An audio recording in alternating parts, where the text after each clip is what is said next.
वक्त की बड़ी खबर मुजफ्फरपुर जिले से है, जहां एक दादा को अपनी पोती के सोशल मीडिया चैट को पढ़ना महंगा पड़ गया। इससे गुस्साई पोती ने दादा की बेरहमी से हत्या कर दी। सूचना मिलते ही पुलिस पहुंच गई और छानबीन शुरू कर दी। घटना के महज 24 घंटे के अंदर पुलिस ने आरोपित पोती को ढूंढ निकाला। जानकारी के मुताबिक पोती का आरोप है कि उसके दादा अक्सर उसे डांटते फटकारते रहते थे। इससे वो तंग आकर अपने क्लासमेट सहप्रेमी के साथ मिलकर दादा की जान ले ली। हालांकि लड़की और उसका प्रेमी दोनों नाबालिग है। ये पूरी वारदात मिठनपुरा थाना क्षेत्र के कालीबाड़ी रोड की बताई गई है। जैसा कि पुलिस ने बताया कि लड़की ने पहले अपने पिता समेत घर के अन्य सदस्यों के खाने में नींद की गोली मिलाकर गहरी नींद में सुला दी।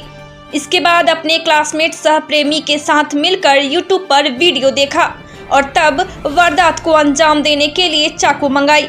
प्रेमी के साथ मिलकर लड़की ने अपने दादा को मौत की नींद सुला दी। पोती ने अपने दादा के शरीर पर 30 से 35 चाकू से हमला किया है। हालांकि पुलिस अनुसंधान के क्रम में पूरे मामले का पटाक्षेप कर दी। कल जैसे आप सभी को विदित है कि हमारे यहाँ एक सूचना प्राप्त हुई थी कि कालीबाड़ी रोड है, उसमें एक बुजुर्ग जिनका नाम कौशल किशोर गुप्ता है, उनकी हत्या कर दी गई है।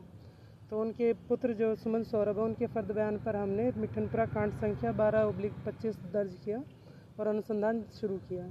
हमारे तकनीकी साक्ष्य जुटाने के क्रम में थाने की टीम द्वारा जितने भी साक्ष्य एकत्रित किए गए उनमें सीसीटीवी फुटेज और सीडीआर का अवलोकन मुख्य था, जिसके आधार पर हम लोग इस निष्कर्ष पर पहुंचे कि हत्या के पीछे जो मृतक है उनकी पोती का हाथ है और साथ में उनका सहयोगी जो बना उसके प्रेमी जो उसका क्लासमेट भी है वो हैं।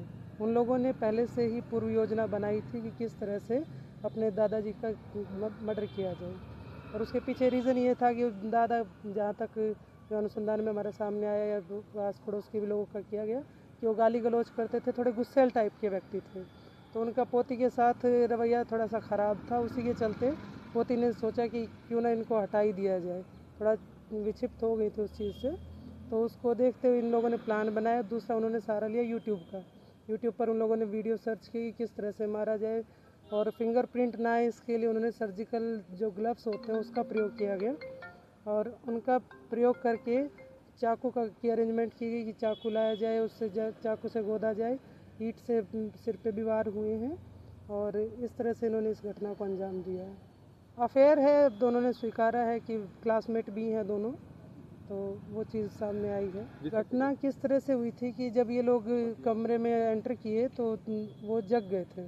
तो जैसे ही खड़े हुए तो पहले रिंच से सिर पे मारा गया, एक रिंच भी मिली है हमें, और उससे जैसे सिर पे मारा तो आवाज़ आने लगी तो बेडशीट से उन्होंने मुंह बांध दिया और लड़के ने फिर सिर पे पत्थर से वार किया। ईंट वहीं नीचे बेड के नीचे ही लगी हुई थी और लड़की ने चाकू से गोदना शुरू कर दिया और जो मृतक है उनके शरीर पर 37-38 चाकू के निशान हैं जो गोदे गए हैं। उसके लिए उस लड़की ने पहले किया, उनके पिताजी हो सकता ओकेजनली कभी कभी नींद की गोलियाँ लेते थे तो गोलियाँ उनके पास थी।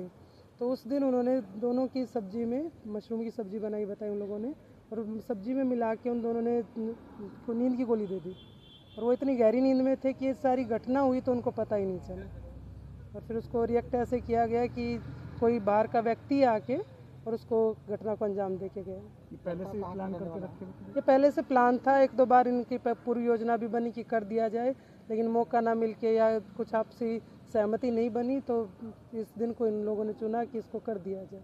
के लिए जो चाकू इस्तेमाल किया जाता है वो लोग कहाँ? वो चाकू लड़के को बोला गया था कि तुम चाकू लेके आना, तो एक चाकू वो और एक रसोई वाला चाकू ऑलरेडी था तो उसको उसने प्रयोग नहीं किया, लेकिन उस चाकू को भी साथ में दे के लड़के को कहा कि तुम खाली एक काम कर दो कि इसे बैग में ले जाओ और चाकू को कहीं जाके फेंक दो।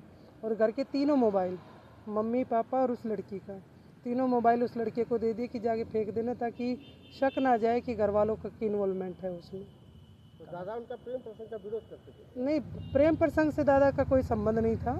लड़के को उसने एक सहयोगी के तौर पर तैयार किया था कि मैं इस चीज़ से परेशान हूँ, वो मुझे गाली गलौज करते हैं, उनका व्यवहार मेरे साथ अच्छा नहीं है, बैड टच वाली कोई बात भी सामने आई है। तो उसके लिए वो जब घटना को अंजाम दे रही थी तो उसमें सहयोगी के रूप में उसको बुलाया गया था। 5-6 महीने से लोग एक ही कोचिंग में हैं, उसी से उनकी जान पहचान, दोनों नाबालिग।